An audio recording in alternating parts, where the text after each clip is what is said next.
wide. The top open. Engage sanctioned files. Welcome to the FLUFFENHAMMER.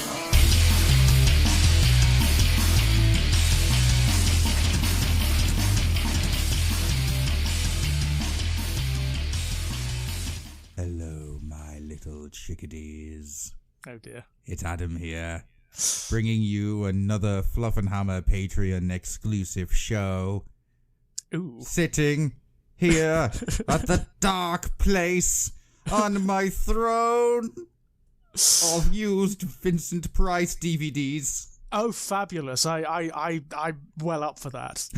Well up for that. I'm on a bit of a Vincent Price kick at the moment. I don't know whether you know, I like the man a lot. So, well, yeah. as well you should, because Vincent Price is one of the single greatest horror actors who ever lived. It's really easy to think of Vincent Price as the joke that he became, so to speak. Yeah, the public consciousness of Vincent Price, the over theatrical hammy voice, which, to be honest, he doesn't use very much. He doesn't use it that often. That's the odd thing. The parody has become, it's almost like replaced the reality. Yes.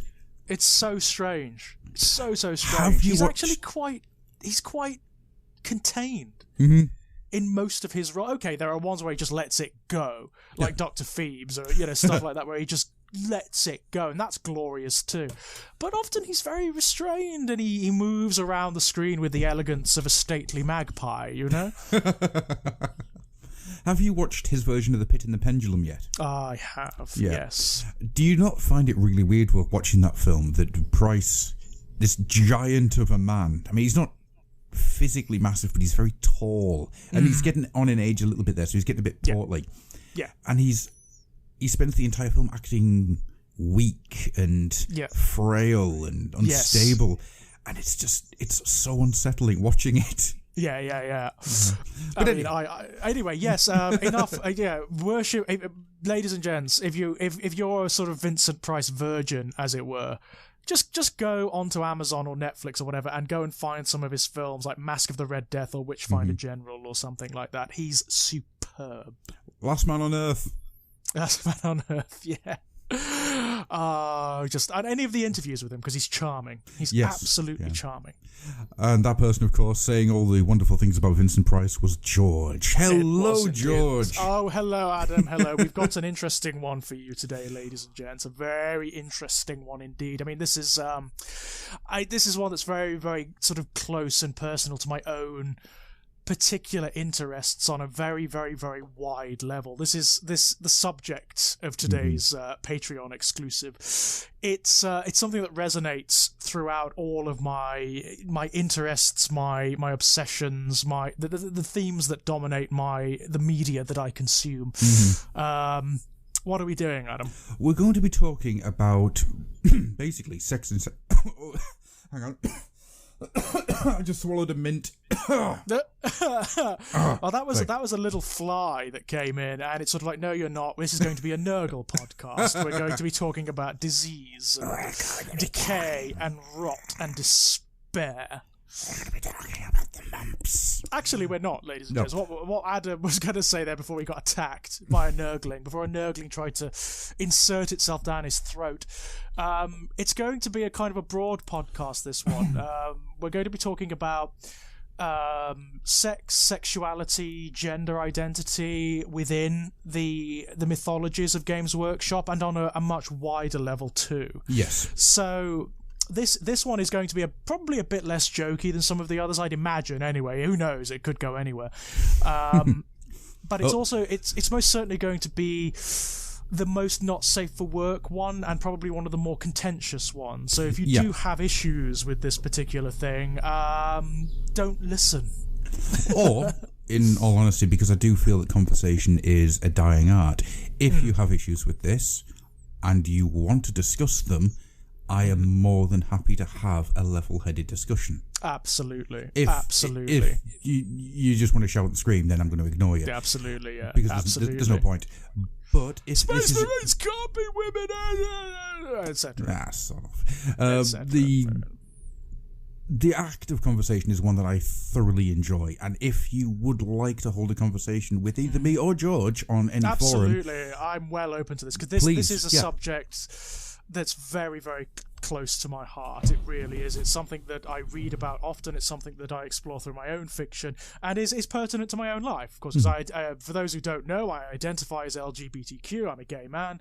So this is really interesting to me. It's particularly interesting when it comes to things like Games Workshop, because traditionally, I think this is fair to say, isn't it, Adam, that traditionally speaking, Games Workshop has been it's been a sort of straight, phallocentric community, or rather it's been dominated by those demographics, classically speaking. Yes, a lot of what Games Workshop aimed for in its early days was the young male market. And that's, given its influences, given where it came from, that's not a surprise. Of course not. I mean, what is it generally informed by? What are the key influences in Games Workshop's worlds and universes? It's Tolkien, it's Lovecraft, and it's Moorcock. Yeah. It is an attempt to fuse the elements of all of those mythologies into one coherent whole, or semi-coherent, as it may be.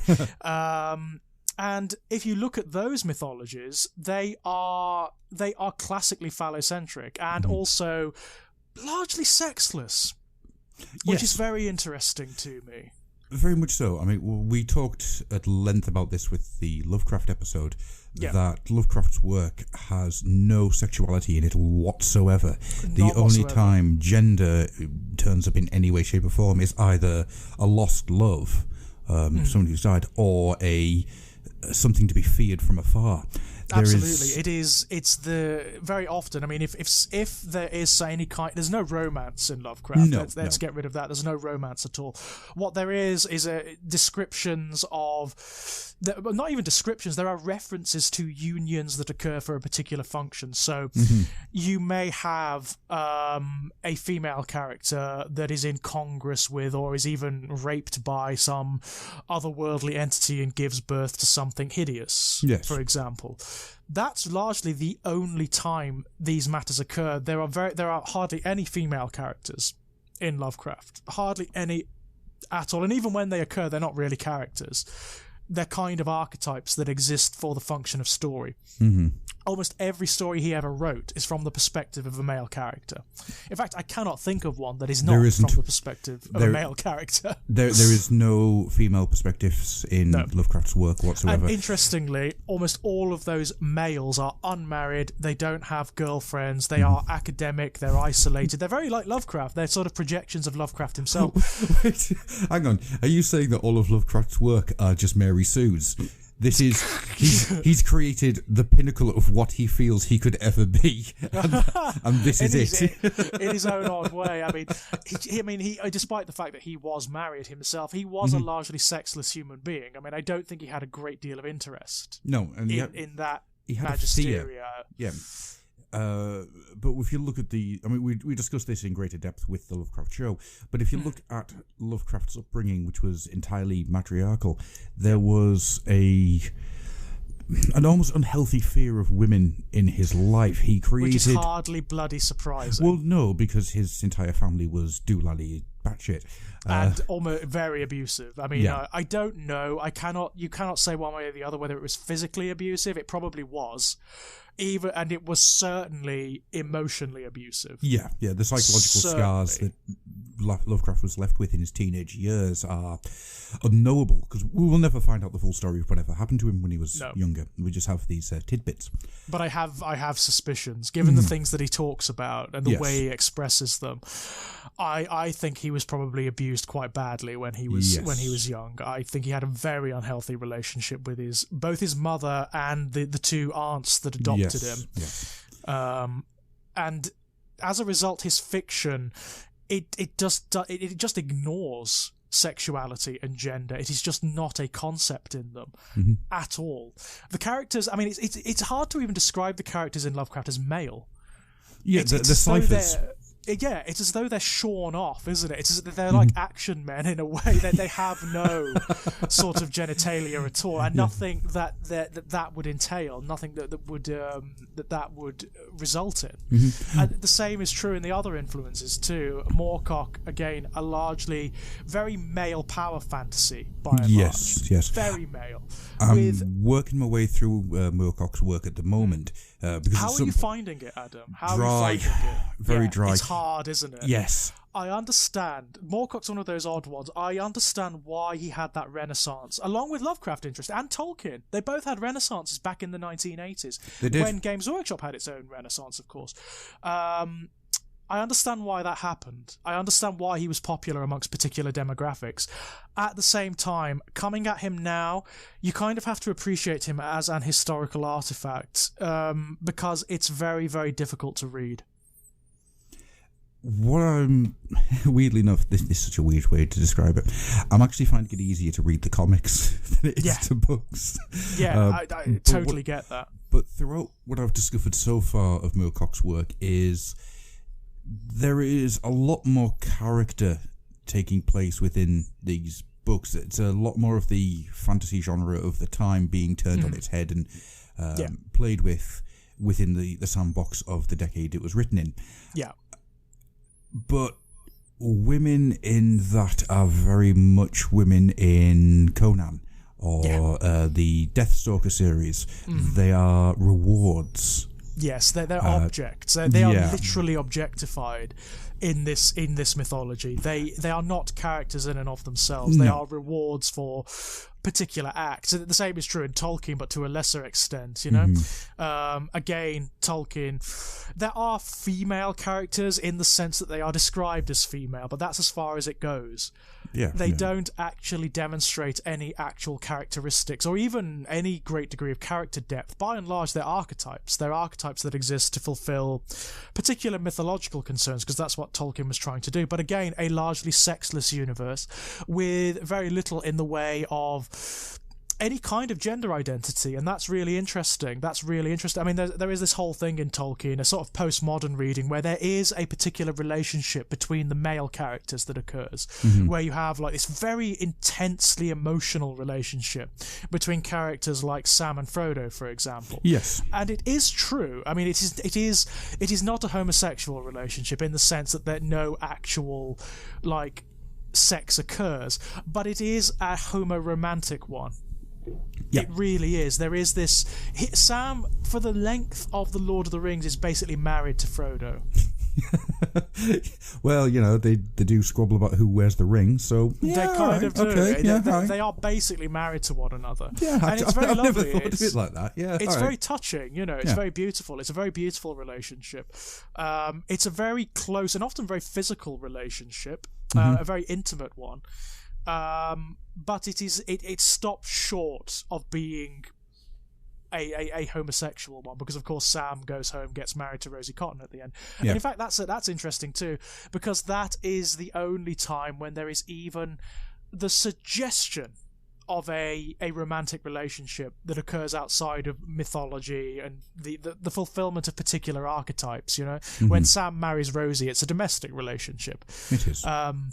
But almost all of the characters are largely sexless. Like Frodo, who is the protagonist, the main character, is asexual. Yes.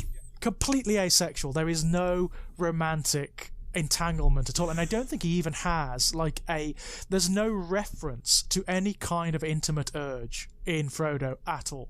No. Well, same with Bilbo, though. Bilbo had no real romantic urges whatsoever. Gandalf. Well, technically, they're kind of married to the ring, aren't they? Their most intense relationship is with the ring. Outside of the characters like Gollum, there's a Freudian image right there, George. Tolkien would be spinning in his fucking grave knowing that we're talking about this, because he hated allegory. He hated he claimed to hate allegory. He claimed to hate metaphor and whatnot. But the sad fact of the matter is you can't write anything without it being allegory or metaphor. It's not possible. It's one of those weird areas where I powerfully disagree with him about his own work. You know, yes, yeah. There's so clear metaphors and allegory to his experiences in the World War and whatnot. You know, it's so clear to his own Catholicism, to the mythologies he was trying to evoke. And here, in this instance, there are allegories to other things, you know? Bilbo, Frodo, and Gollum share very intense relationships with one another and with the ring. Yes. You know, there is definitely something that's worth delving into there. And also, all unmarried, all, like, disinterested in romantic relationships. What was the name of the hobbit that Smeagol murdered to get the ring? Deagle. That's the one. Deagle. So, Beagle. Yeah. Smeagol, Deagle, Beagle, and Eagle. DuckTales. You've conjured up an interesting thought here that I haven't had time to fully think it through yet. Yeah. But there is something there. All of them call each other and the ring my precious. My precious, at some my point. love. Yeah. My love. You get my love a lot. In fact, Gollum and Smeagol, because of course there are two characters inside Gollum's skin. There's Gollum, which is the sort of split personality that was created by the ring. Yes. It's the most negative aspect of Smeagol personified. Him and Smeagol occur in this abusive domestic relationship where they refer to one another as my love, as my precious, and they abuse and berate one another. It's a totally abusive, like, married relationship, and it's as close to a romance as occurs in The Lord of the Rings. But it is also the case that Gollum refers to Frodo sometimes as my love, as my precious, as whatever. Refers to himself and the ring as both my love and my precious. I'm not going to lie, I always read that in a Cornish voice, so I've never really thought about it too much. But it's interesting, isn't it? You do get these very intense male relationships, which again is a kind of reference to Tolkien's own influences, because if you look at the classic mythologies that he was trying to evoke and reference, there often are these very intense male entanglements, because they're primarily male. They're primarily phallocentric. There is often no female characters in them, or rather they're just female archetypes, like Galadriel. You know, Galadriel is this put upon a pedestal, almost divine figure of womanhood, which is totally virginal and male prescribed, if you like. It's totally male prescribed. It's unthreatening femalehood. Yeah. It's the unthreatening woman who occupies a template that has been prescribed by the male characters around her and is therefore very safe. She's very safe, just regardless of how the films try to sort of make her a little bit more threatening. It doesn't really work. She's a totally safe character. I think in the hands of any other actress, she wouldn't have worked.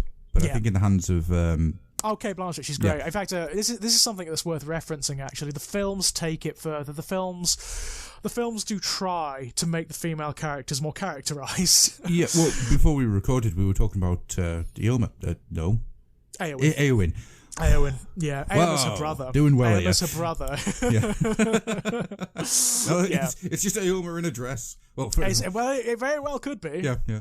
It very well could be, given Eowyn's archetype, the archetype that she fulfills, you know. But in the films, what they do, weirdly enough, is they make her a more rounded character and a better female character by cutting stuff out of the book. Absolutely, I totally agree. I know that there are Tolkien fans out there who are probably going to like, what did they say? You know, let me put it this way. I was a diehard Tolkienite until I was about 12, right? I read the books 12 times when I was a kid. I know so much about this mythology. The films are way better than the books for me.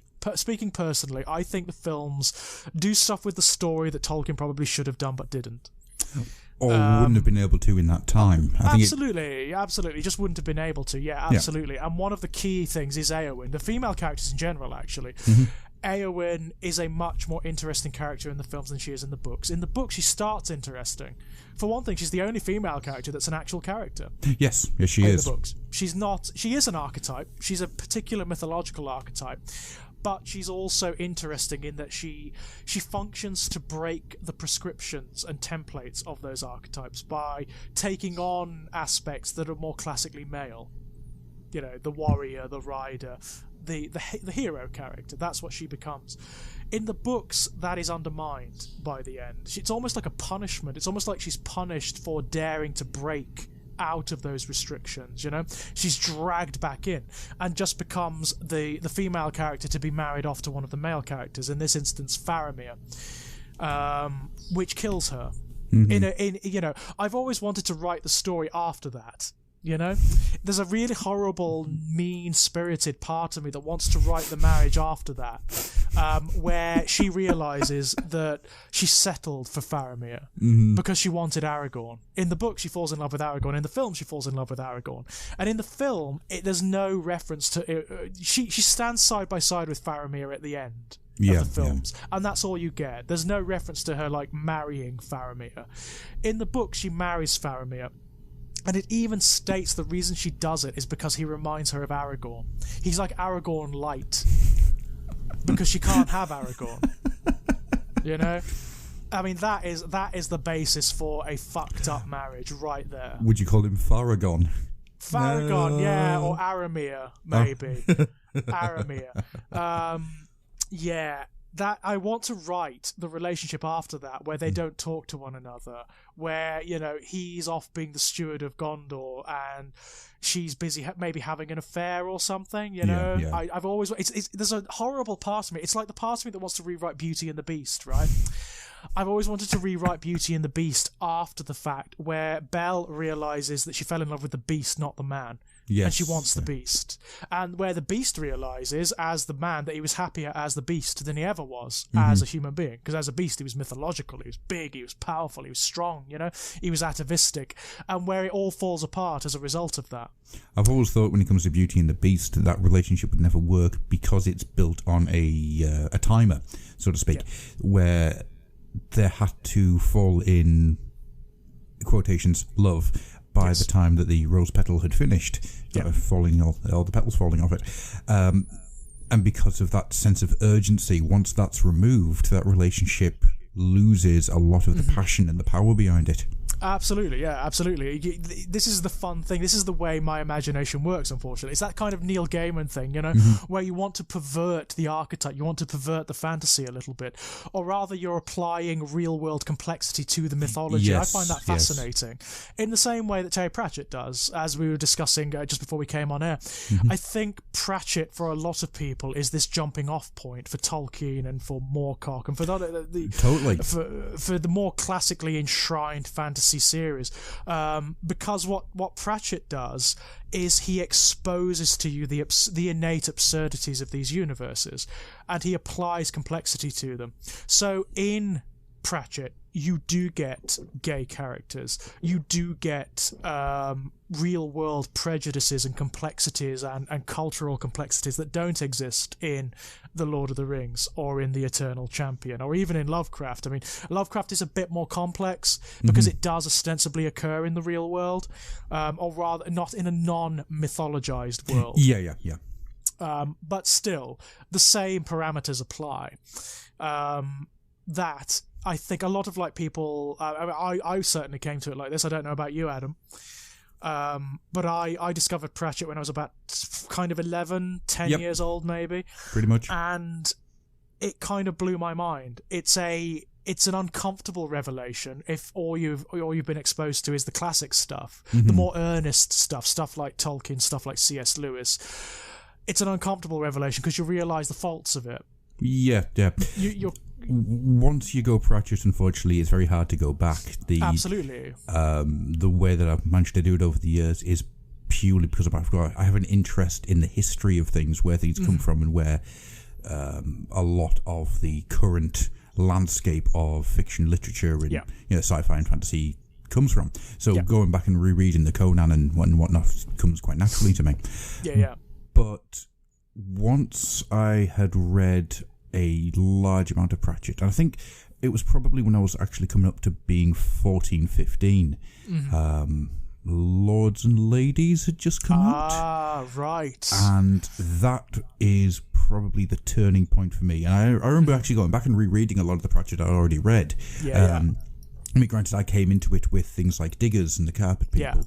Yeah. So softer stuff, really. Yeah. Sort of like, I mean, the Diggers, the Bromeliad trilogy is fantastic. But even then, the Bromeliad trilogy has a giant spike through the centre of it going, men are not the best thing ever. Yeah. Because part of the evolution of that story is that the female gnomes are coming to the fore and taking over parts of the jobs. The best engineer they've got is a female.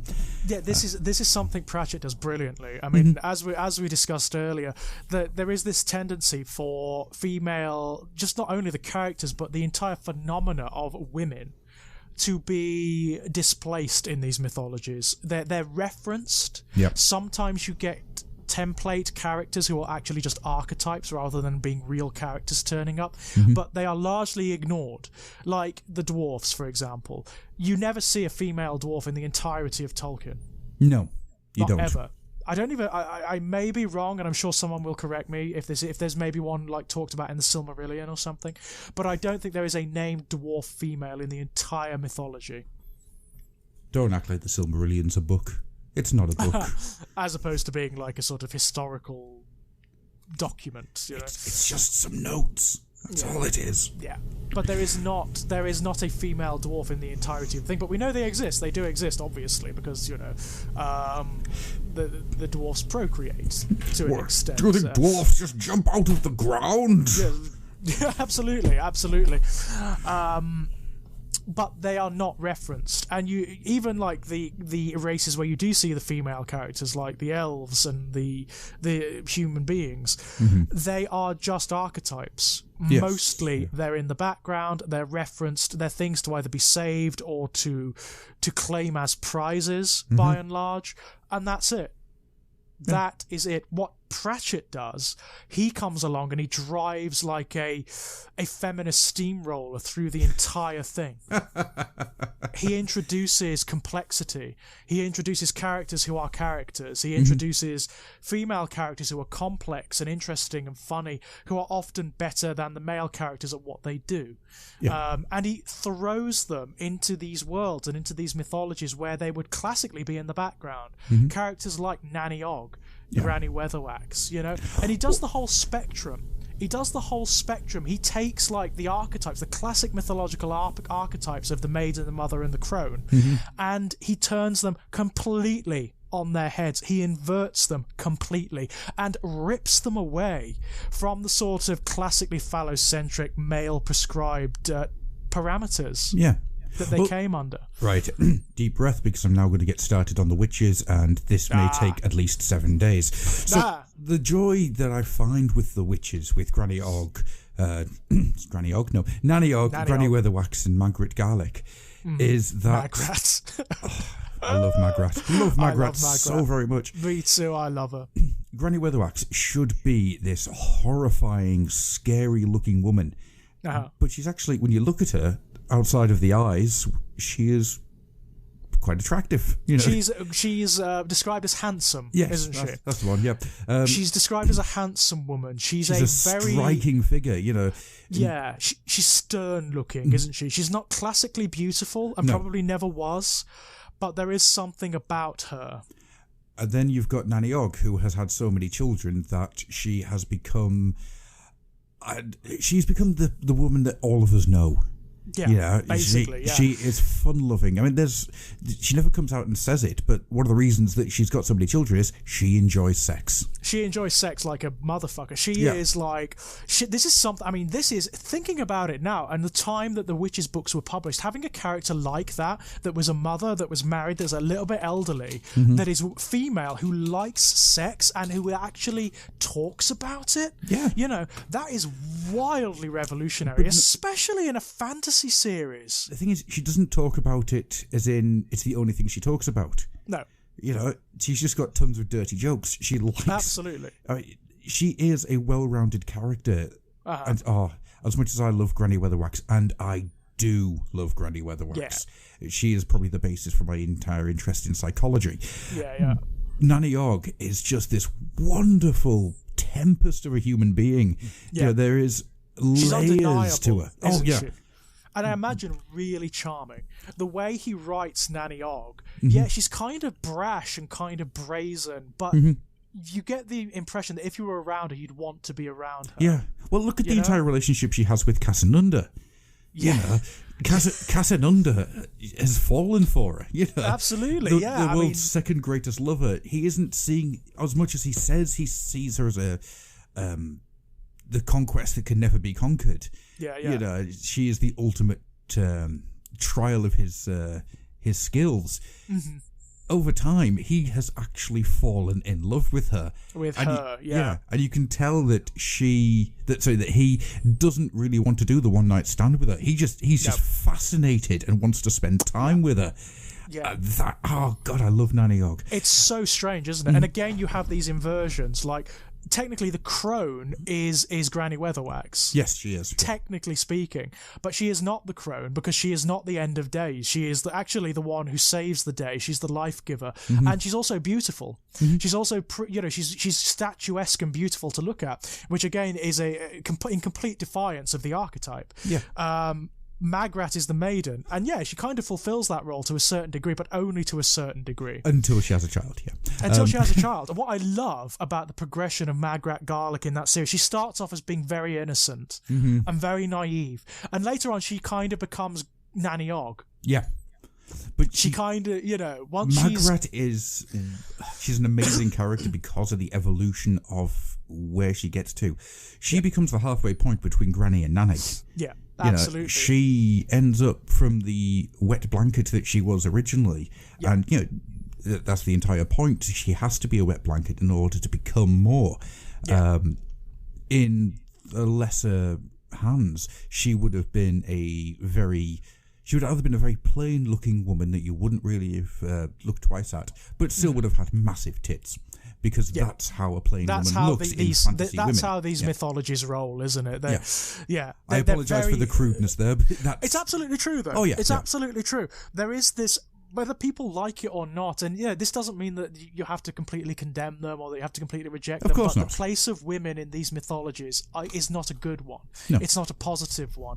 It's this male power fantasy stuff. It's this Robert E. Howard Conan stuff, which is just a male power fantasy. Of course it is, yeah. Conan is a giant cock. He is a giant penis, and that's the end of it. I mean, in every respect, that's what he is. Yeah, he puts his sword in everything. He is this power fantasy that is kind of written by this sheltered guy who, again, had an unhealthy relationship with his mother, who was very infantilized, probably didn't have a very good relationship with women at all. And that's traditionally the audience he's speaking to, too. Yeah. That's true. That is not. That is traditionally true. Before we get away from Pratchett, though, just two things. Which one is that Magrat, she starts off that, but then you have the Bodicea moment with her, where she the Queen Yinsey, which is just this wonderful experience where she just goes crazy with an axe and a helmet. Yeah. And then someone had to say to her, well, Nanny and Granny are talking later on. It's like, you didn't tell her that Queen Yinsey didn't really exist, did you? It's like, no. Magrat's got it in her head that she could feel the spirit of the Queen Yinsey. Yeah. It's almost like possessing her, and it's a total fabrication. Well, the fabrication, the lie that happens in the book is that a king wanted to have a more traditional fantasy background. Yeah. Basically. So he made the Red Sonja character and created her and had a painting commissioned. So it's just this wonderful moment. But another one I want to quickly talk about is Angua. Angua the werewolf. Yeah. Angua is what you'd classify physically to be the quintessential fantasy female. Right? She is, in the same way that her counterpart Corporal Carrot he's Conan. Yeah. He's Conan in looks and in terms of the way he functions, but not in his head. Yes. In his head, he's something totally different. Totally different. And I love the dynamic between them, because he's the kind of character that he's undermining masculine archetypes, certain prescriptions of what would be now called toxic masculinity, and it is. Yes. It absolutely is. This very sort of emotionless, rapine male character that is all muscle, that solves things by swinging his sword or his, in Freudian terms, his dick about and beheading people with it. He's the complete inversion of that, and Pratchett does it very deliberately. Very deliberately. And then I always remember there's in Men-at-Arms, there's the sequence where Corporal Carrot shoots somebody. Yep. Right? And it's done matter-of-factly. Yeah. And I always find that a hell of a lot more terrifying than swinging the sword around and shouting. Because he realises it's a very simple one, and the innocence that he portrays afterwards is a thing of beauty. Yeah. And it's exactly what you say there. If he was the typical masculine hero, it would have been a, not today villain type moment. Yeah. But in reality, it was you're just too dangerous to live. Bang. Yeah. Yeah. I also love the basis of his relationship with Angua, because he's besotted with Angua because they're kind of meant to be. Yes. They are, they are those characters that in a classic mythology she would be the prize for him. Yes. It doesn't work out like that, because it turns out that, interestingly, Carrot has a prejudice against the undead. Mm-hmm. That is fascinating. Because he is this almost perfect character. Mm-hmm. He's almost impossibly perfect. And what Pratchett does really well is he demonstrates how fucking irritating these characters are in any kind of complex situation or real life situation. Carrot wants to be that classic D&D barbarian hero. Mm-hmm. He wants to be noble. He wants the world to be simple. He wants everything to be black and white. He wants there to be good and there to be evil. And it's just not the case. The world perpetually defeats him and defeats his archetype of masculinity, which I think is fucking brilliant. I think it's absolutely brilliant because he operates on classically mythological rails, if you like, or within parameters. The world around him doesn't conform to those parameters, and so he is perpetually defeated. Mm-hmm. Throughout the course of Men at Arms, he is perpetually defeated, and I love that. No more so than by Angua herself, because Angua, although she physically represents that classic buxom blonde, barbarian princess character, she's not that. No, she is this very pragmatic woman who's very real, very psychologically complex, and she just wants to get on. Yeah. She just wants to get on with her life, and she likes Carrot. She likes him, but she's fucking irritated by him. As everybody is, as the reader is, in fact. Yeah. Because he's so naive, and he wants the world to be so simplistic. He wants it to be a cartoon. He wants it to be the kind of cartoon that Robert E. Howard and Tolkien draw. Yeah. That's what he wants. He wants it to be simple. He wants everyone to be an archetype. And what Pratchett does is breaks it down. It turns out that Angua is a werewolf, and Carrot hates werewolves. Yep. So, and there's a fantastic scene, actually, where, again, another undermining of this kind of thing, where there is this obsession with sex, this simultaneous obsession with sex in these mythologies, but also a fear of it. So it tends to draw away, Yeah. It tends to refer to it euphemistically, whereas I think it is it Guards, or is it Men at Arms? It's at Men at Arms, isn't it, where Carrot does sleep with Angua at one point. Yes, yeah. Might have actually been Feet of Clay, to be honest with you. Is it Feet of Clay where they sleep together for the first time? Yes, because all through Men at Arms, he's trying to court her. Right. And she wakes up as a werewolf. Mm-hmm. She wakes up as the wolf, and there is this moment between them. Actually, no, I think you're right. I think that is in Men at Arms. It's at Men at Arms, isn't it? Because all through Carrot has talked about how evil werewolves are, because they are classically evil. Like in a D&D universe, in a Tolkien universe, a werewolf would just be evil. It would just be a bad character. Mm-hmm. Here, the werewolf is so much more complex because Pratchett uses it as a very classic metaphor for that, for a woman, for that time of the month, for the moon, all that kind of thing. And it complexifies Carrot's world in a way that he finds very difficult, and which the readers of that kind of mythology that he's referencing would also find very difficult. Mm-hmm. It's very clever. What Pratchett is trying to do is get his audience to grow up a bit. Yes. And I think that was always the way that Pratchett wanted to. He wanted people to start looking at the world in different eyes. Yeah. And for all intents and purposes, he succeeded massively. Oh, he absolutely succeeded. Absolutely. I think this happens. I think this is what happens. You grow up and you read the stuff like Michael Moorcock, like Tolkien, like C.S. Lewis. You're exposed to those things as a kid or as a young man, and then you start to branch out. You start to realise that actually there is something rather sinister about these mythologies, whether you like it or not, or whether you still enjoy them or not. There is this infantilization where they try to make the world simplistic. They want humanity to be archetypes. They want the world to operate on rails and with reference to very clean-cut parameters, and it just doesn't. No. It just doesn't. The world is messy and chaotic and dirty. Exactly. And then you start to find Neil Gaiman, you start to find China Miéville, you start to find Clive Barker, you start to find Poppy Z. Bright, you start to find, all of these writers, Terry Pratchett, big one, that actually they show you that you can have these archetypes, you can have this kind of fiction, and you can appreciate the complexity of reality through them. Yes. Well, one of the things that, before we get into the Warhammer worlds themselves, I wanted to talk about was China Miéville, because I mean, in Perdido Street Station, which is the first of his new Crobazon books, sexuality is on display.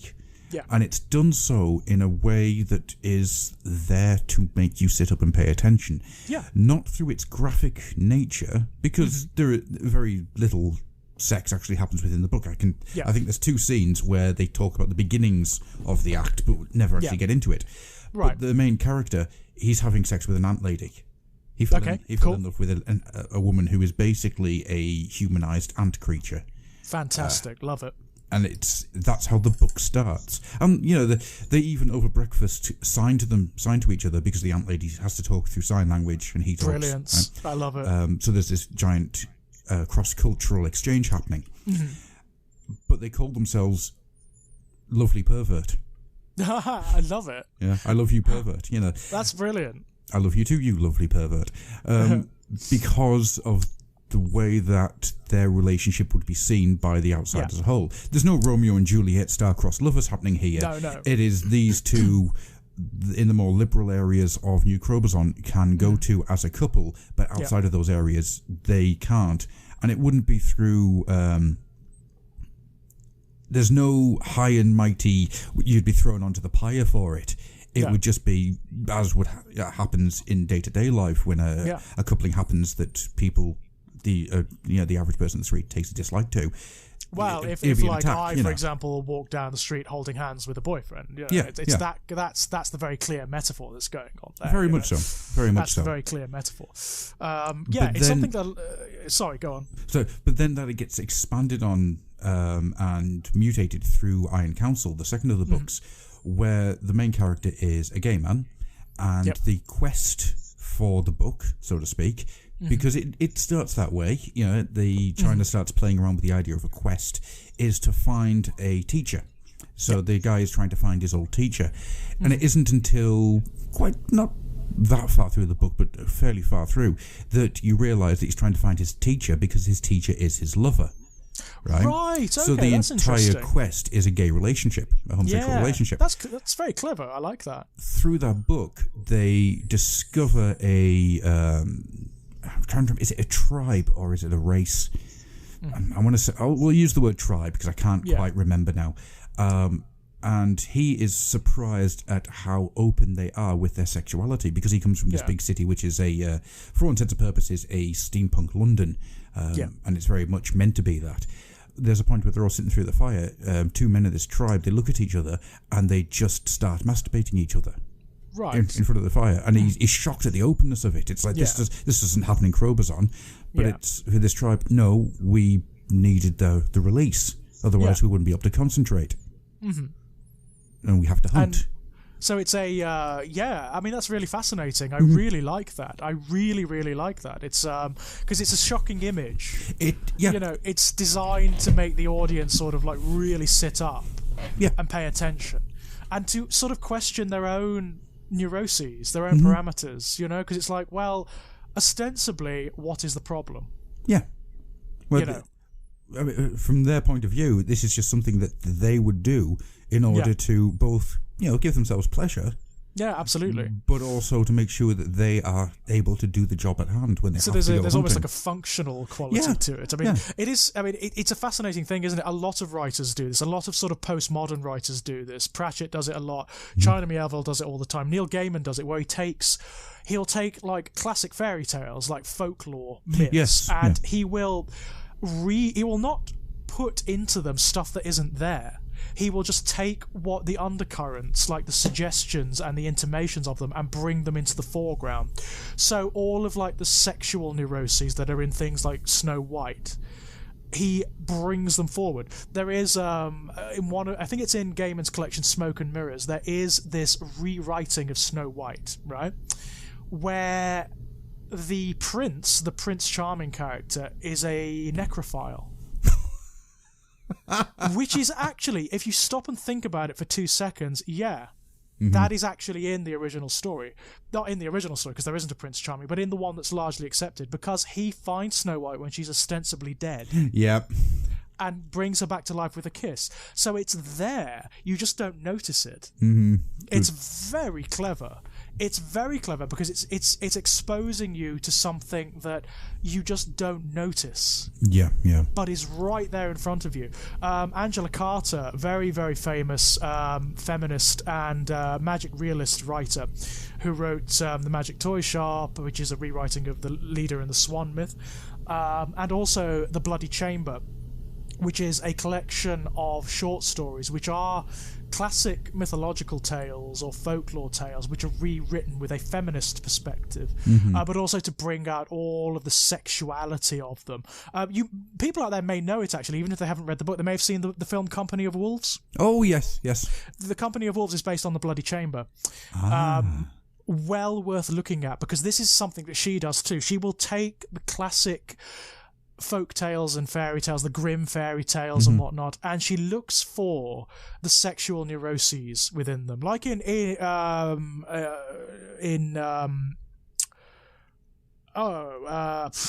having a brain fart. Fuck. Ginger snaps. Not ginger snaps, no, but that's kind of similar. The only thing I could think of, I'm afraid. I'm sorry. In Little Red Riding Hood. Sorry, Little Red Riding Hood. I was way off. That's the sort of basis for The Bloody Chamber, in the same way it's the basis for the film, for A Company of Wolves. The sexual stuff that's just simmering under the surface of Little Red Riding Hood is unbelievable. Oh, yeah. It's unbelievable. I mean, first of all, the symbolism of the red cloak is fairly overt, but the wolf is like male. Yeah. The wolf is a powerful male character that is just atavistic. He is just male lust and male appetite given form. He's the id. Yeah. He's the male id, effectively, trying to draw the virginal character off the path into the woods, you know?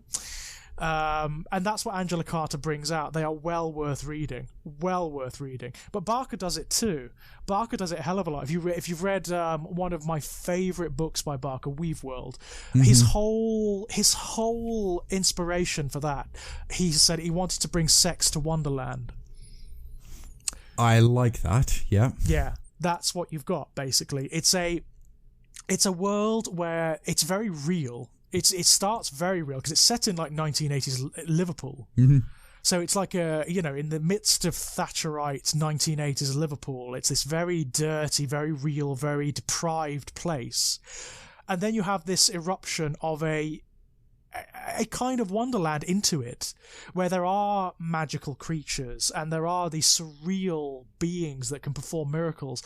But the world itself, the fantasy world, is as complex and as ambiguous and often as dirty and as strange and as bizarre as the real world, as complex as the real world. And you do have these sort of shifting gender roles. You have this gender politics going on in it. You have sex introduced, which again is unusual. It is still unusual, even though there's a lot that have tried it now. There are lots of writers that have tried to introduce sex and sexuality into a kind of Wonderland setting. It's still something that we tend to look at and think, that's very, very odd. Yeah. Not sure if it fits, because classically, traditionally, these mythologies were sexless. Yes. Yeah, outside of maybe some of the Greek mythologies. Well, actually, I mean, really, I'm looking at this from a sort of an almost Anglo-centric perspective. Yeah, Anglo-centric if you look at like the ancient Greek mythologies, that's definitely not the case. They're full of it. Yeah. and in like the most deviant way imaginable. I mean, you've got like, yeah, we referenced earlier Leda and the Swan. I mean, that is Zeus transforming himself into a swan to rape a young girl. So there's bestiality, there's all sorts of stuff going on there. Yeah, the ancient Greek mythology is just full of it. And if you go further back before like the invasions and the impositions of Christianity here in the UK, back to what we would now call fallaciously, as it turns out, the sort of Celtic or Druidic mythologies. Those things kind of don't really mean anything, but for the sake of this argument, those stories, like the old stories of Loose Silverhand and of the old gods of this island, again, loads of sex. Loads of sex. They're built into it. And not only that, but what's really interesting about those most ancient forms of mythologies, they have a lot of gender equality in them. Well, look at the legend characters. Of like Lilith, Lilith, the Wraith. The Druidic waif, who basically ended up being a better druid than any of the druids, and was stoned to death for it. You know.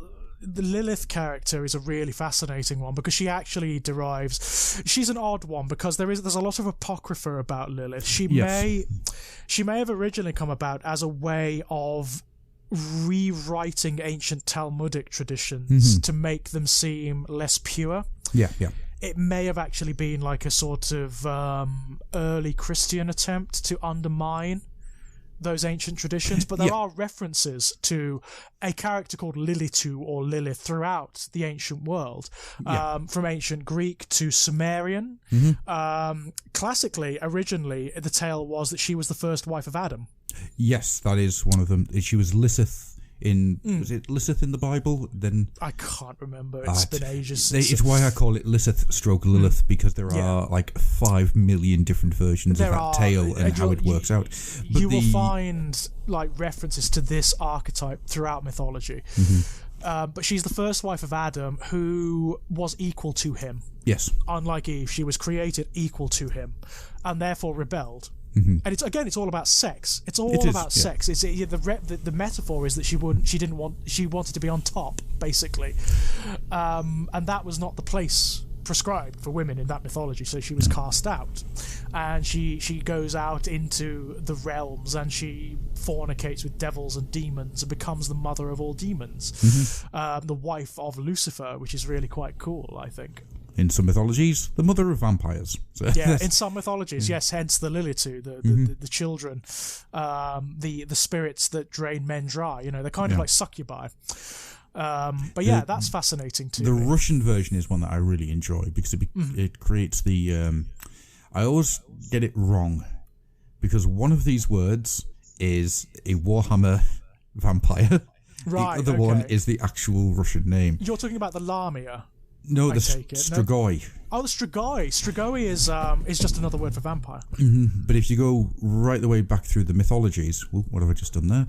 Go right the way back through the mythologies. The Russian vampire myth is one of there isn't the two front teeth at the front. No. It's upper molar, lower molar. That's right. Yeah, and the Lilith myth falls heavily into that, where she was the mother of these creatures. Of the Strigoi, yeah. And they wouldn't just come into the house and drain you of blood. They would be, pulling your arms off and they're twisting very it dry. Violent, they were very chaotic, Yeah, they're not like the almost classic vampire. No, such. They're not as seductive. They're not as subtle as the classic vampire. They are... They are chaotic. They're bestial. Yes. They're much more bestial, a bit close to almost like the werewolf. Yes, actually. In certain respects. But I always find it interesting that they are being controlled and directed by the Lilith character. If you look throughout the sort of post-Christianic Europe, really, what you will find is these stories, like the stories of the myths and stories of the Middle East, which obviously Christianity derives from, intermingling with the native stories and myths of this region. And you get these new creatures and archetypes occurring as a result. And it's very difficult to unpick. It is, It's yes. very difficult to unpick. There are still resonances, even now, throughout our cultures and traditions of the most ancient gods that we know of, the only ones that we know of that were recorded, which are Apsu and Tiamat. The most ancient gods on record that we know human beings came up with. And those archetypes resonate down throughout all of mythology that you can name. All of mythology. And what's really interesting is they are equal. Yes. Male and female are equal in that archetype. In the most ancient, they're equal. So, an hour into the show, that's Yes. the bases covered. So, the Warhammer world and the Warhammer 40,000 universe are a really interesting and contentious one in this regard. They are. They do still carry these resonances within them, but they have complexified them to the nth degree, and they very much become their own things. Like, classically speaking, the Warhammer 40,000 universe and even the Warhammer world are almost genderless, classically speaking, because they derive from these genderless and sexless universes. However, that's not necessarily the case anymore. No. It's certainly not the case. It's become its own thing.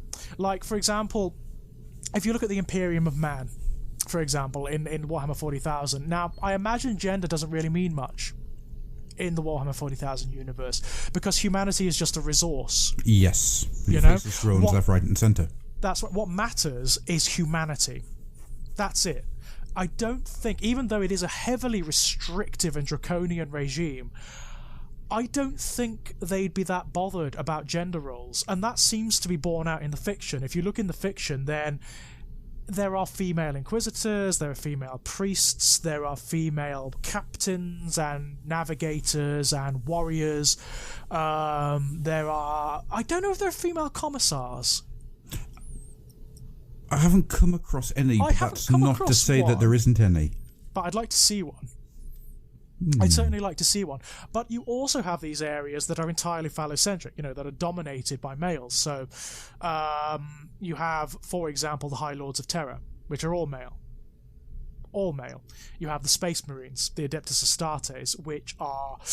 Well, the Astartes are an interesting one, because they start off male. What they are, at this point, is a matter of some debate, because they are genderless. They don't have any gender archetype applied to them. They don't have any inclination that would make them that would provide them a gender template, and it's highly likely that they are sexless as well. Yes. It's highly likely. It's never been discussed. It's never been discussed in the background, or even in the Horus Heresy novels, which we'll get to, by the way, because they are much more complex in this regard than anything you'll find in the main game. It's never discussed what a Space Marine has between the legs, as it were. No. But I think it's fair to say, on a logical scale, that they're probably eunuchs. I think, due to the religious nature of the Imperium of Man, that is probably a very strong argument to make. Well, not even that. I think because of the function they perform. There is no need to have all that. Or if they had genitalia, it would just be a weakness, wouldn't it? Yes, actually. And it would just be a weakness, so... There is a female commissar, by the way. Oh, cool. Commissar General Victoria Balshin. There we go, fabulous. I imagine... It's so odd and complex, isn't it? On certain scales, the Imperium is kind of gender blind. It is, yes. I don't think it would care. On a wider scale, I don't think it would care. I think within certain worlds within the Imperium, which are probably dominated by the ecclesiarchy, then there would be prescribed gender roles. Very heavily prescribed gender roles. I think it's very much a planet-to-planet experience. The Imperium as a whole, you're absolutely right. Mankind is nothing more than a faceless army of drones to be thrown either at an enemy or at a function. Well, there does come a point, doesn't there, within the Imperium where your function matters more than any of this stuff. And of course, yes. You probably just don't have anything. The scribes, which are largely lobotomized, and their entire bits of their anatomy are replaced by machines so they can fulfill their function. I imagine at that point, gender means absolutely fuck all. And when you follow the Omnissiah, then you don't have any gender whatsoever, because you are nothing more than an abstract arm of the machine. It's absolutely meaningless, isn't it? Yes. I imagine it very quickly becomes a totally redundant concept. And going back to what you were saying before about Space Marines, then yes, I think you're absolutely completely correct that they will be eunuchs. The simple act and sexual drive isn't needed anymore. No. It's so not that would have been... Although there are exceptions. There are, the Emperor's yes. children, they definitely have some of the drives that human beings, they would have had as human beings. Yes. Definitely. I imagine that, like most Space Marines, assuming that this is true, that they are eunuchs or were eunuchs to begin with, I'm imagining they're not anymore. No, something would have grown back. Given the what the hell that would be, who knows? Because Emperor's children don't care. It's another screaming face. Yeah, it could be. It could be. Nobody. It doesn't. It all bets are off because here you've got chaos, and within chaos, generally speaking, again, gender means fuck all. Yeah, very true. It means absolutely nothing. And I imagine, I mean, Slanesh, we will get onto more fully at some point, I'm sure, but it's true of all the Chaos Gods. What would gender mean to, like, a Tzeentch follower? You know, that is fluid on the bone, that can transform itself into crystal or into like a, you know. What the hell would gender mean to that Khorne? Why would Khorne give a shit? As long as you can hold a weapon and... Absolutely. Cause mayhem and damage, then yeah, there's... Who cares? I mean, one of his highest followers is Valkyria the Bloody. True enough, yeah. Who's female, you know, so... And, of course, Nurgle loves all of his children equally. No, and again, you have this situation where, because I imagine they're so rotted and so diseased for the most part, you can't even tell, and it doesn't really matter very much. No, once again, the drives, the sexual... The drive of the sexual act vanishes under all of the chaos powers except Slanesh. Most of the chaos powers. Yeah, most of the chaos powers. As you say, Khorne doesn't really matter because the glory and the joy is in battle.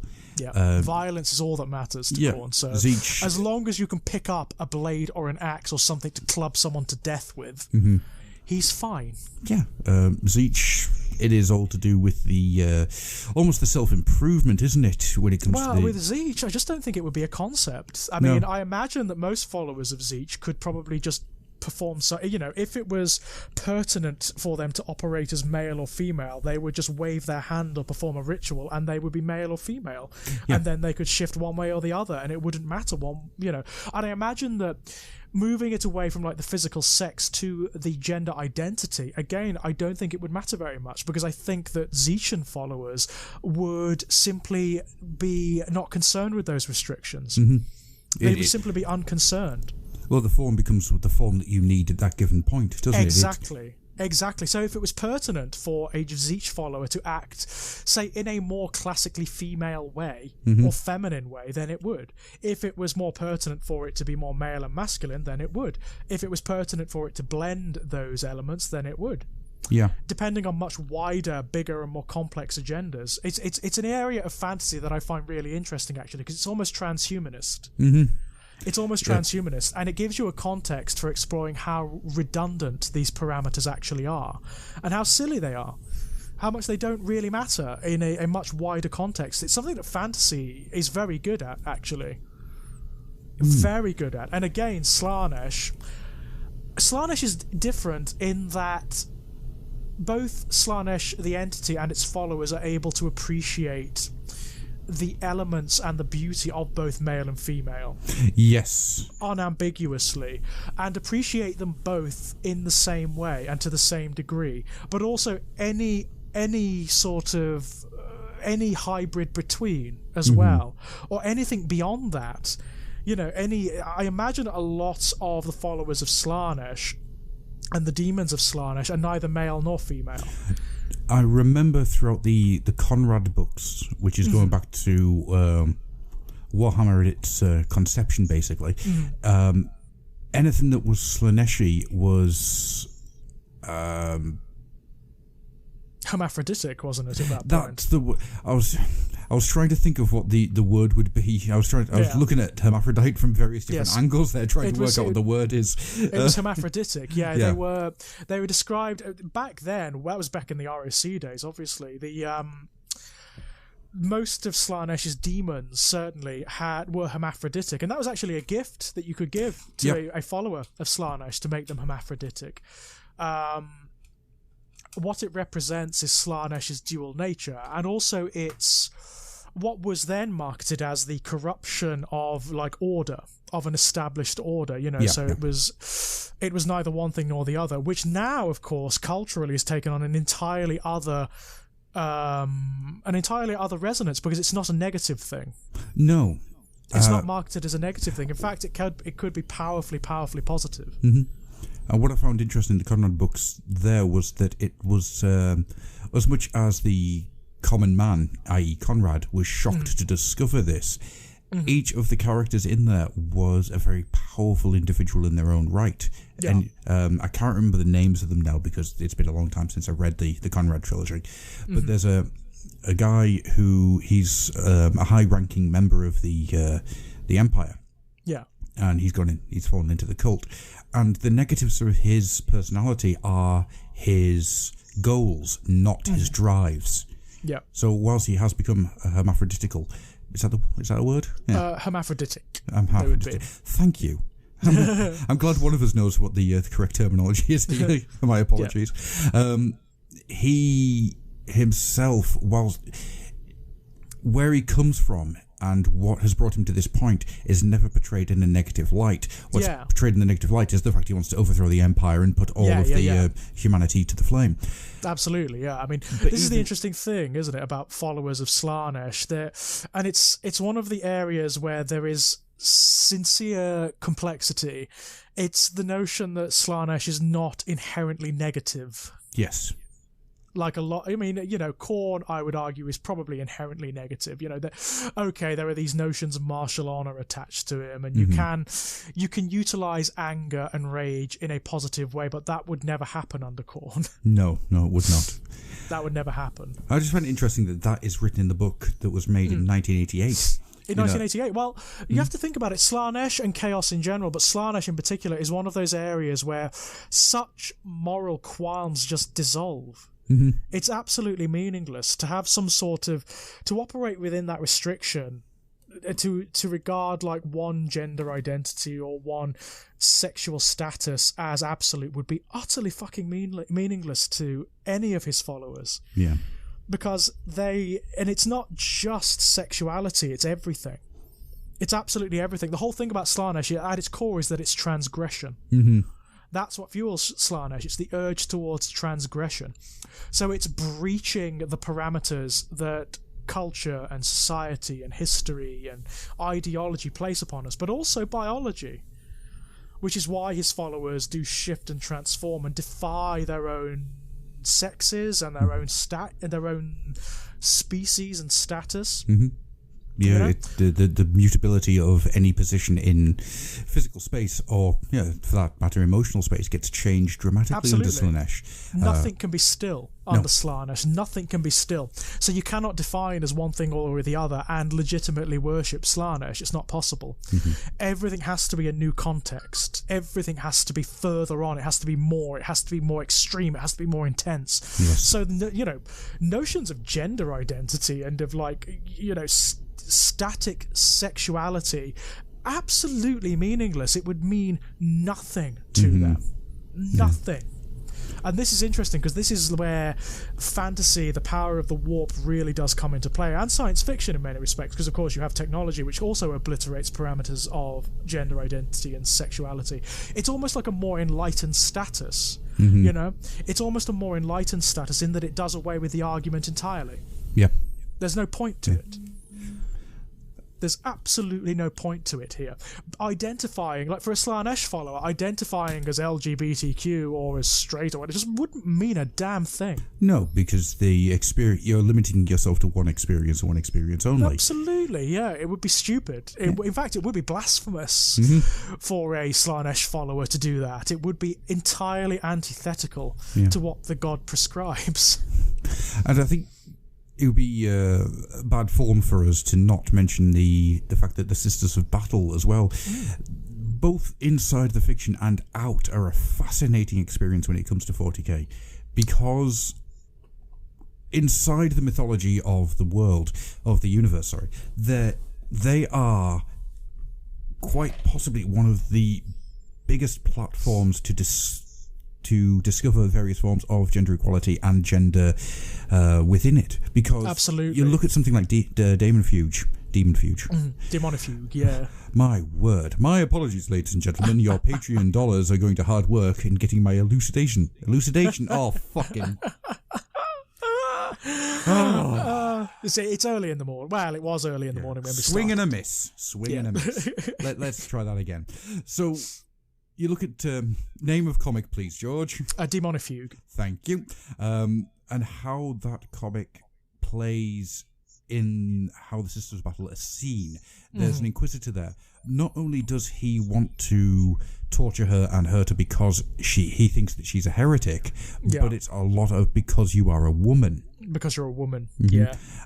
Within the battle, they are feared, and it is often mentioned that they are feared because of how strange it is to see a large group of women with this amount of weaponry. As much as they are surrounded by things like flagellants and the like, they play around a lot, and it'll be interesting to see what they're going to be like now. It's always been downplayed, because the idea of Sisters of Battle are that they are a majority female force, but it's always been there in the sidelines, in the comment sections of the book, so to speak, that it makes people nervous to see this amount of women geared up and ready to fight. And what I always like about the Sisters of Battle is that they are not good looking, so to speak. They are they're largely unsexualized depictions of women. They are warrior women, aren't they? In fact, they're in many respects, in terms of their imagery, they hearken to the most desexualized thing ever, which is a nun. Yes. You know, that's what they are. They're nuns with guns. Nuns, guns and gasoline. Yeah. But what I always find interesting is that they remind me more of something like Starship Troopers, where the Marines have their mixed sex showers, but there is nothing sexual about that shower. There's nothing sexual about it. No. About the fact of anatomy. It's actually been totally desexualized at that point. And what that harkens back to, is something that occurs in science fiction a lot, actually, and it's a reflection of our neurosis now. Yes. Of the way we regard anatomy, not even the act of sex or arousal or anything like that. No. Just anatomy, just basic anatomy, and how we are neurotic about that. We're neurotic about people breastfeeding in public. Yeah, it's fucking ridiculous. It's fucking ridiculous. It really is. Sorry, my opinion was coming through there. What I would say to people who have a thing about breastfeeding, in fact, any degree of nudity, I'm really sorry, I'm kind of liberal in this regard. What do you do when you shower? Yep. Do you just not look down or something? Do you wear like a Victorian corset or something? I do, but that's got nothing to do with that. That's got nothing to do with this. No, that's I just like to feel fancy when I'm having a shower. But I do find it fascinating when it comes to the Sisters of Battle, because within the fiction there is all these complexities taking place.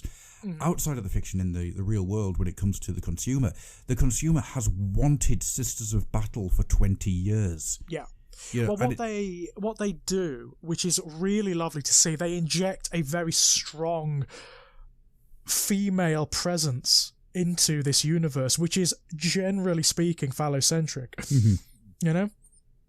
It's a nice hook. It's a nice hook. Okay, I mean, it's interesting because it is not integrated as such. It is like a monolith in and of itself, which you could regard in one way or another, you know? Yeah. But I like the fact of their presence. I like the fact that they're shaking it up a little bit, you know? I think another interesting part of 40k is the Eldar as well, the Eldari. Well, the Eldari are really interesting because they don't have any notions of gender at all. Nope. Not everybody gets a gun. The only place where that even occurs is within their mythologies. But even then, it's actually broken down. Like, some of the aspects are classically more male or female, but it's not universal.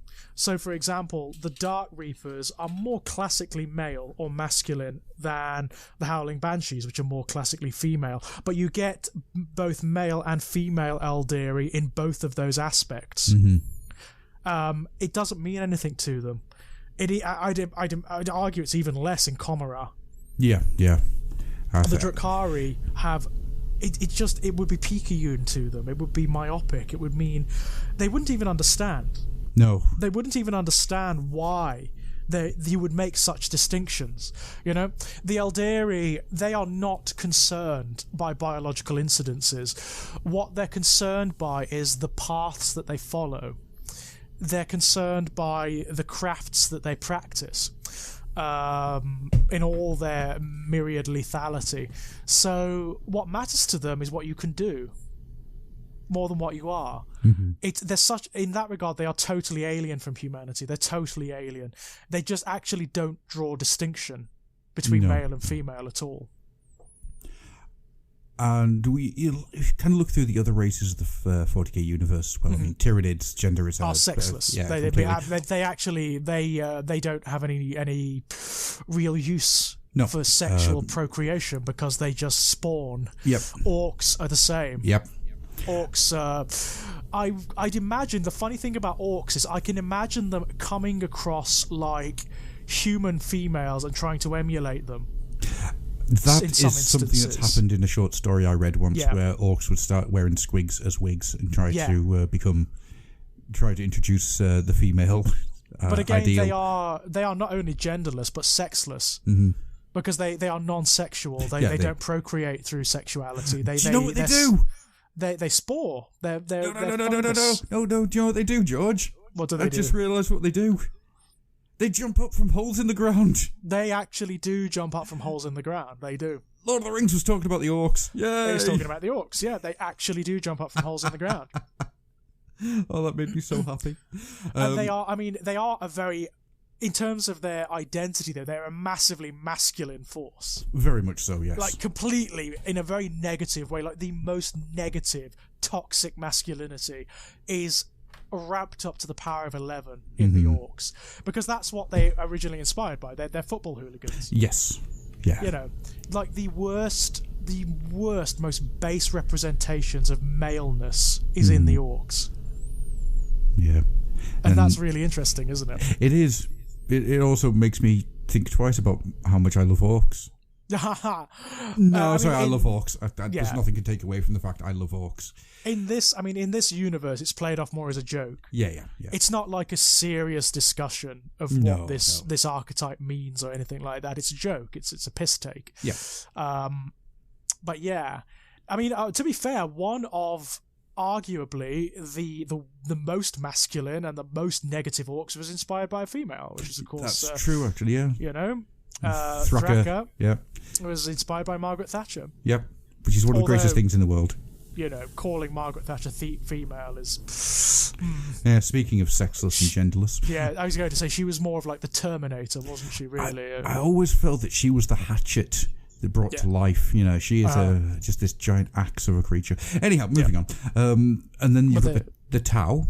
The Tau do procreate, don't they? Yes, they do. And I don't know what the Tau's position on gender is. Everybody is totally equal.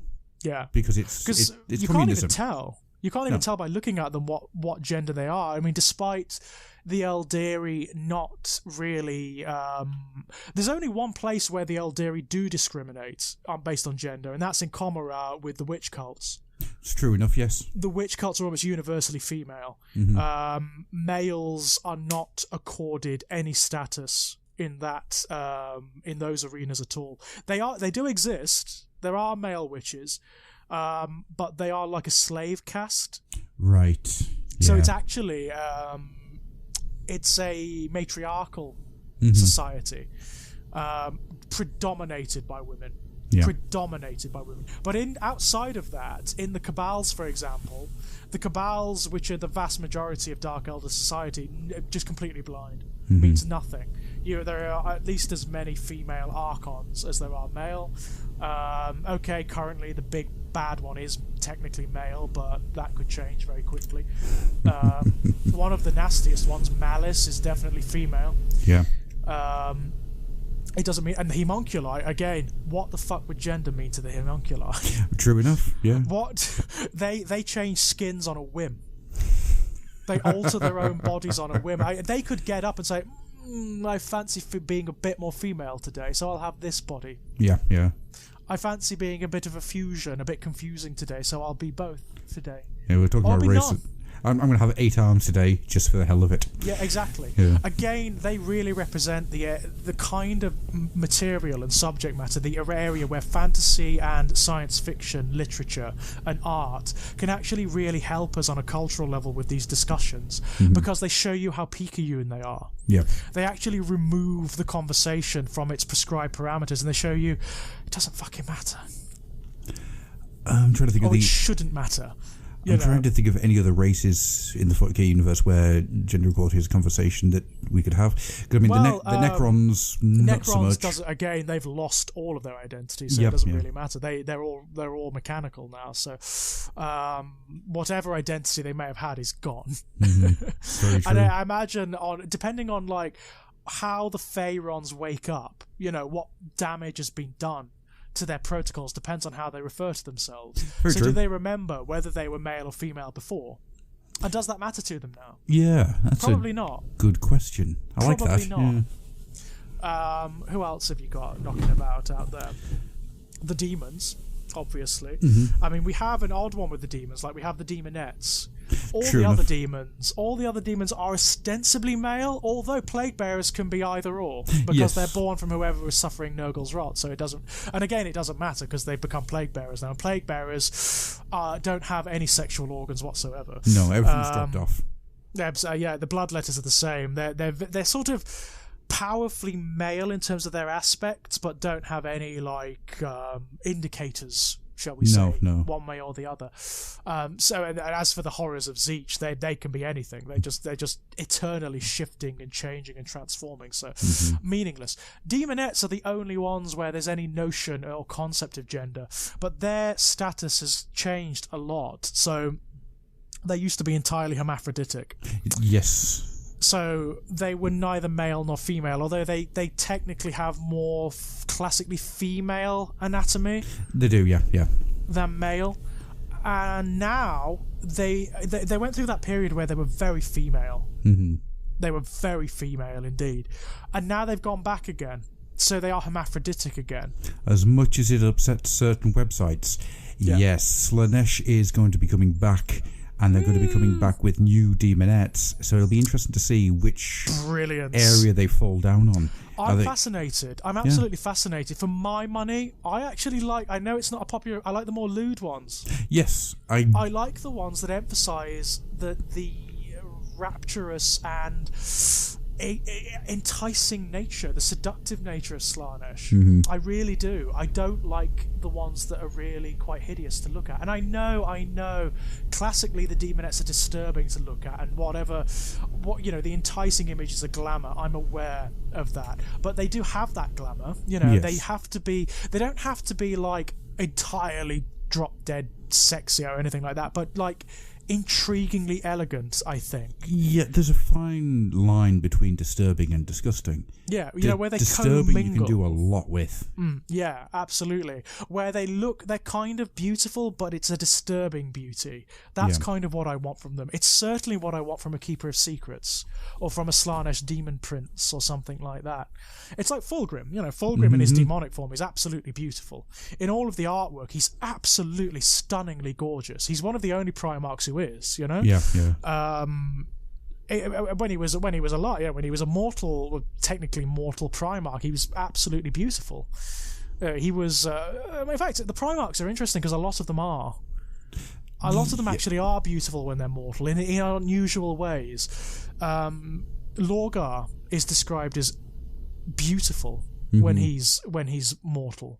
He actually captures the Emperor's physical beauty in a way that very few of the others do.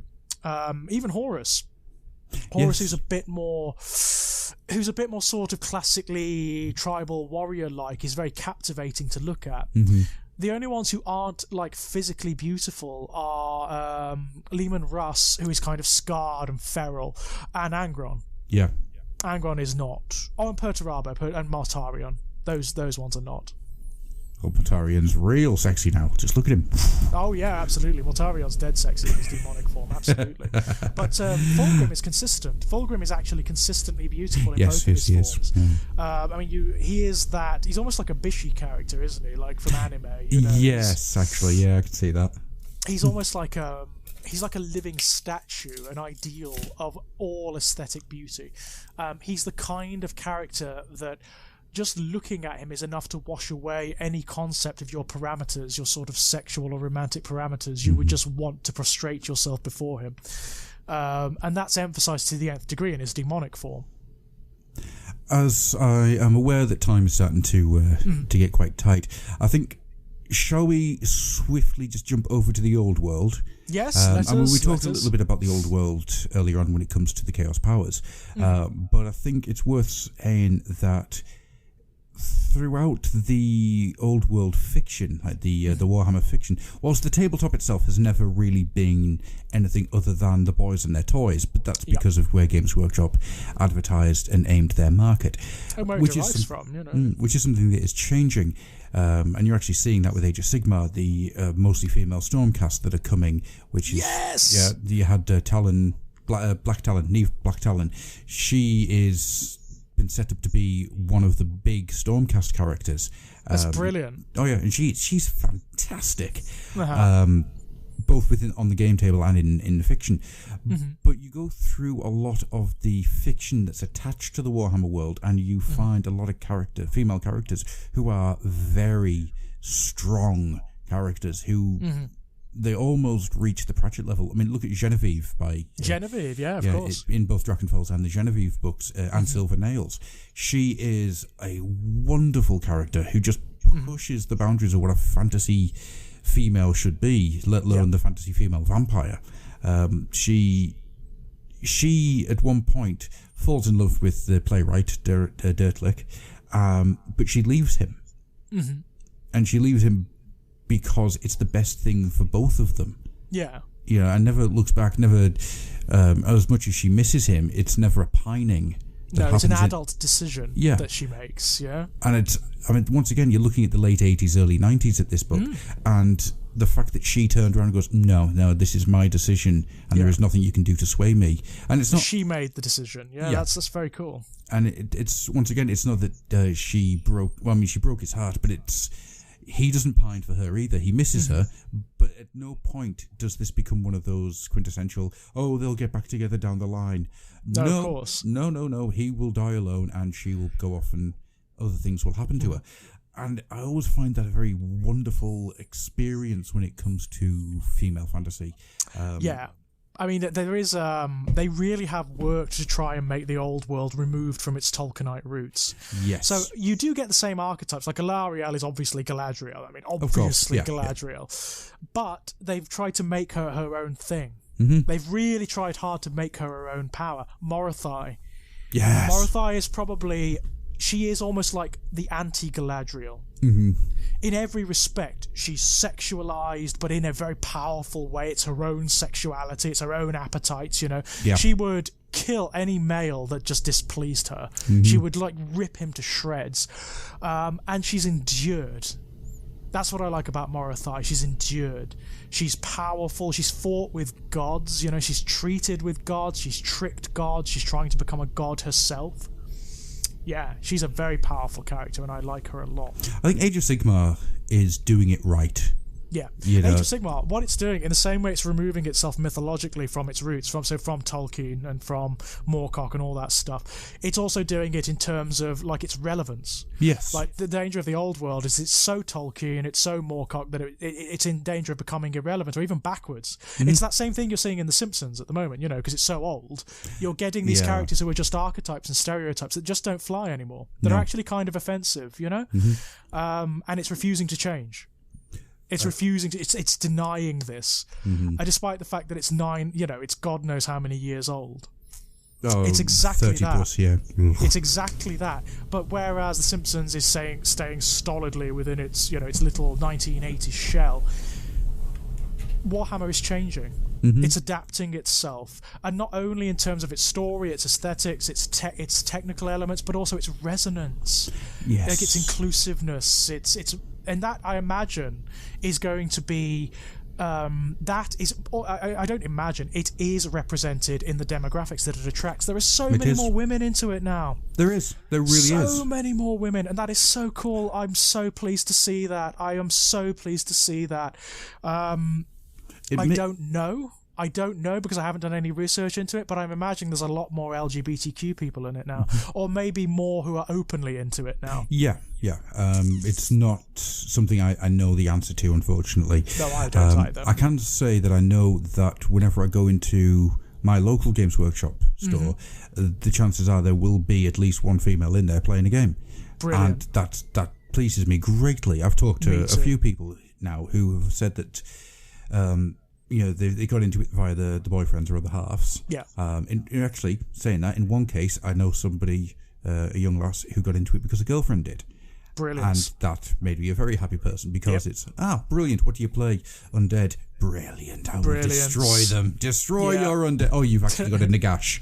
Oh, no, you won't. and you're half my age and a much better painter. All right. Yeah. Okay, I'm sad now. So yeah, I'm more ageist than anything else. And it's really nice to see, especially that it's a lot of younger girls that are coming through, younger women, sort of late teens to early 20s that people have spoken to. And that's brilliant. And that makes me very happy because that is, one, how the company survives, two, how it evolves. It's broadening the demographics enormously, isn't it? I mean, there was a time not terribly long ago where if a woman entered a Games Workshop store, the first thing the staff would say, "Have you got a list, love?" Yeah. That would be the first thing they'd say, and it wouldn't have been an unfair thing to ask. No, no, that's true. It wouldn't have been an unfair thing to ask, but that has changed enormously. And I think it's due to a number of factors. It's due to, there's a wider cultural thing, which is the general dissolution of gender roles, and I think that's an entirely good thing, by the way. Of course. An entirely positive move. But it's also the fact that the game systems are moving on. It's just becoming much more inclusive now than it was. Which it needed to be. Of course it did. It's not just in Warhammer, but the entire tabletop, and where I think it comes from, strangely enough, is that RPGs have had a renaissance, I think, is what you're looking for there. Thank you, George. You're welcome. Failing miserably with my language today. They've had one of them. A renaissance. And within that, you saw a lot more females coming into it. Now, I remember way back in the day when I used to RPG at my local games club when I was at school, it was probably a 70-30 split for male-female, mostly male, obviously. Yeah. But I often quite got the females coming in to play RPGs. I'm thinking of 3 people in general, and they were fantastic at it. Yep. Because most of the time they wanted to break the conformity as much as they could with their characters. And I think what you're seeing now is that has now led on to finding out other things within the tabletop and the gaming community. Where else can I take this? Where else can I do this? What can I do? And then you create something like Neve Blacktalon in Age of Sigmar, which then leads on to the mostly female Stormcast, the Sacrosanct Chamber, and you end up with a very powerful image that people can latch onto. That is brilliant. I mean, it's really cool. I know, and now I do know a little bit about tabletop gaming. I know that the demographics in D&D in particular now are almost 50-50. That's awesome. Yeah. Brilliant, isn't it, eh? That is absolutely stunning. It's almost 50-50. From an arena that was almost entirely dominated by men, It was almost entirely marketed at men. Well, it's really wonderful to see that. And I will say, the sad thing is, there's always been space in the game for that to occur. There's always been female characters and whatnot. It's really wonderful to see. I mean, something I've noticed in the Games Workshop side is there hasn't been a great deal of pushback against it either. No. There hasn't been this is happening in a lot of sort of nerdy, gamery kind of cultures. It's happening a lot. You've got the female Doctor Who, for example. There's a lot more female Transformers and things like that. It's happening in comics. It's happening all over the place. You are just getting this acknowledgement that women and LGBTQ people exist. Shock, horror. And there has been, in some of those areas, a massive blowback. There has. What you're seeing is... It's a lot... For weirdly enough, it's mostly in the comics industry where people are pushing back, because I think for a long, long time, something like Batman, it is... It's a male power fantasy, as you said earlier. Yeah, that's exactly what it is. It's exactly what Superman is the quintessential man. It's what you know. He's basically another version of He-Man. It's the Ubermensch. Well, He-Man's another version of Superman. Yeah. So it's weird that the comic industry is where that's happening. A place where comics were used to talk about things like the plight of whatever happened to a certain sect of people over the years.